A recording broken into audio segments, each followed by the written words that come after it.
Hey everybody, it's me Jack, and I'm back with another review. When I was a kid, I loved dinosaurs. So naturally, I watched a lot of dinosaur movies. One day, I was on YouTube and I saw footage from this one dinosaur movie from the 70s called Planet of Dinosaurs. I was a fan of those old types of monster movies with stop-motion animation. So naturally, I was intrigued. So I asked my parents to order me the movie on DVD, and I got it for Christmas and watched it that very day, and it became a favorite of mine. That is until I got older and started to see just how crappy the film really is. The story of the film follows a crew in outer space who crash land on this mysterious planet.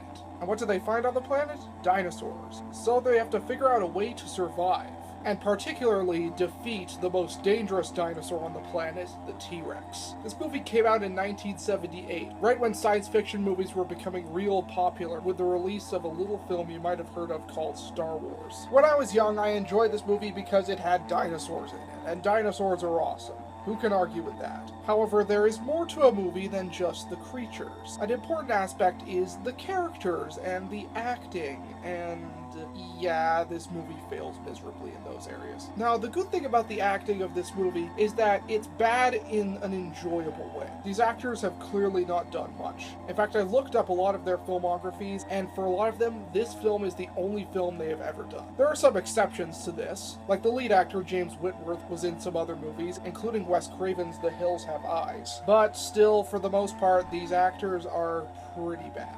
There are so many instances in this movie in which they deliver their lines and it just doesn't sound like they know what they're talking about. Well, what the hell was that?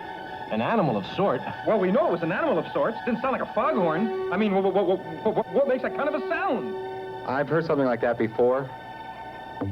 Once when I was in Africa. What kind of animal was it? I don't mean the animal is familiar. I mean the sound. It's a hunting call. Whatever is out there is carnivorous. And it sounds very, very hungry. There is somewhat of a range in quality between all of the actors. I mean, none of them are truly good, but some are definitely better than others. James Whitworth plays Jim, our lead character, or I guess he's our lead character. It's kind of like Alien. It's like you're not really sure who the main character is, and then eventually near the end of the film you start to slowly realize that, oh yeah, it's this character. He speaks in this really annoying gruff voice. He's always so grouchy about everything. Enjoy your party. I'll stand guard. The idea is that he's the tough guy of the crew, the no-nonsense, all-business type guy. He's obsessed with killing the T-Rex because he believes that it'll help them survive.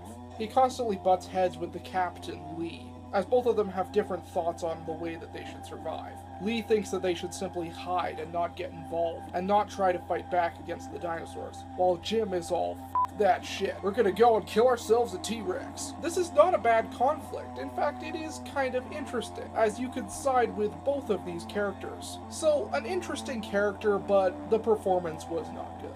Lee is the one other character you could argue is the real main character, as he leads the group throughout the majority of the film. His line deliveries are awkward, but he is likable. There's this gal who's his co-pilot, who is sort of torn between Jim and Lee on which one to follow. It's already been pointed out that it kind of looks like she has a mustache, which is really funny.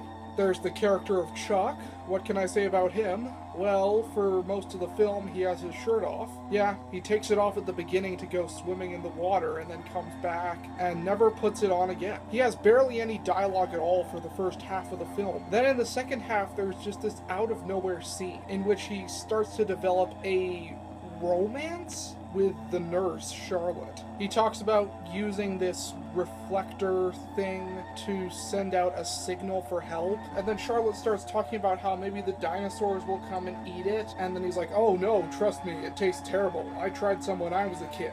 What? No, my thonium tastes terrible. What? My father was an astrophysicist. When I was a little kid, I thought my thonium was the most wonderful thing in the world. I tasted some. It tastes like old socks. Charlotte is a bland character.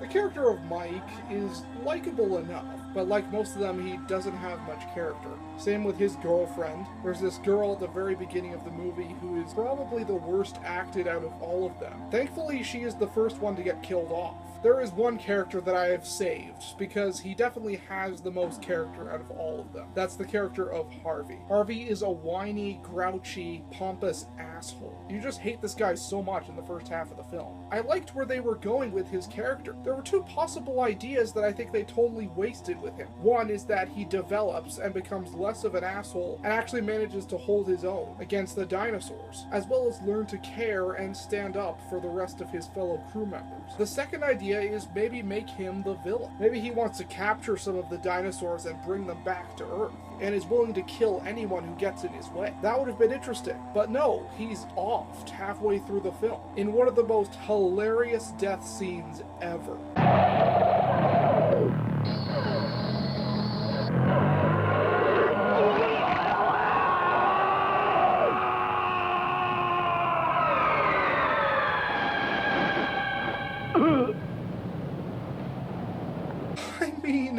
Wow. Talk about a death that is so over the top and yet so underwhelming. He literally just hits the ground like he's lying down for a nap. And then, of course, we have the dinosaurs. Now, these are the highlights of the film. These dinosaurs are awesome. We get a very good range of dinosaurs as well. Brontosaurus, Stegosaurus, Styracosaurus, Allosaurus, Gallimimus, Polacanthus, and of course the main villain of the movie, the T-Rex. The models are very good. They look a lot like how I would picture these dinosaurs would actually look like. And the stop motion is very impressive. And this leads to some very entertaining scenes, like the fight between the T-Rex and the Stegosaurus. There's even a nice little tribute to Ray Harryhausen, as in one scene the T-Rex kills a smaller version of the beast from 20,000 Fathoms. The soundtrack of the film is enjoyably cheesy. It just screams the 70s. The main theme of the film that plays over the scenes in which the humans are walking across the planet, yes, there are a lot of walking shots, just sounds like it's milking as much cheese as it possibly can. The theme that plays over the main credits, as well as whenever the T-Rex is on screen, is actually a very creepy and haunting theme.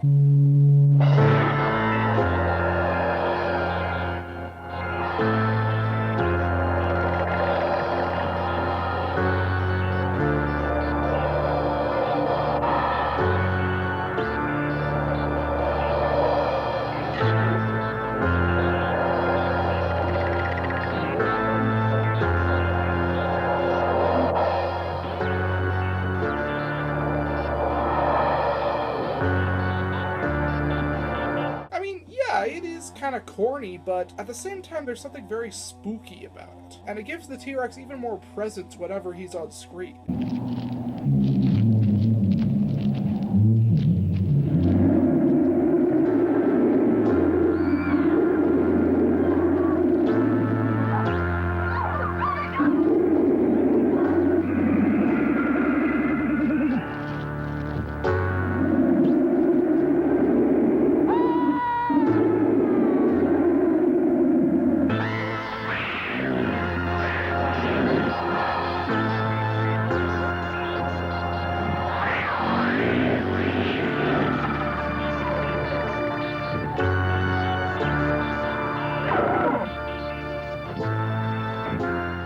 Big issues with this movie is just the large amount of characters in it. With this many characters, you have to balance them all out and give them equal screen time, if you want to care about them and get to know them. The issue is that Harvey's character really steals the first third.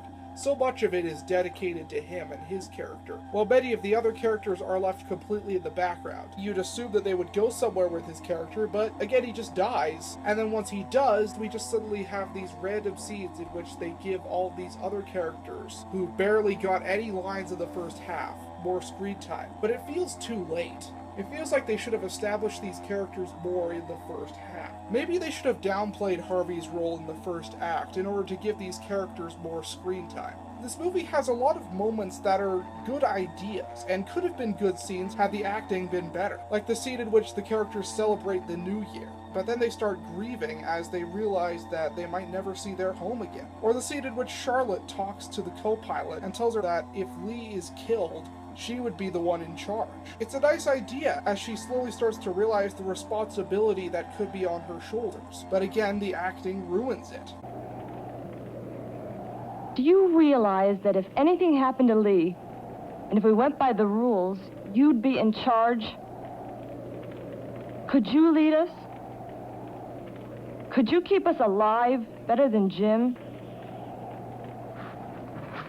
There's a lot of moments like that. Scenes that could have been better had the actors been better. Another thing that doesn't really make sense is that Jim believes that by killing this one T-Rex, all their problems will be over, which is just rubbish. Even if they kill this one T-Rex, there are still going to be other dangerous carnivores on the planet. Probably some other T-Rexes that are just as dangerous, if not more so, than this one. Planet of Dinosaurs is an enjoyably bad movie. It's one of those movies that you could watch and just laugh at. It's a lot like The Room in that regard.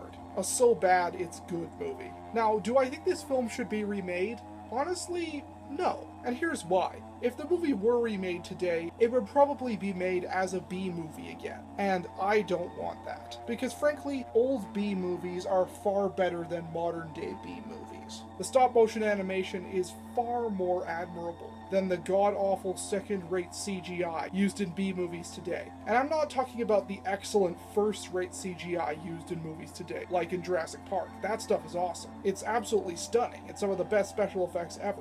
I'm talking about the CGI in movies by the studio The Asylum. Those types of movies. I'm gonna give this movie 2 ratings. I'm gonna rate it in terms of quality, and then I'm gonna rate it in terms of enjoyment. In quality, it gets a 4 out of 10. And in enjoyment, it gets an 8 out of 10.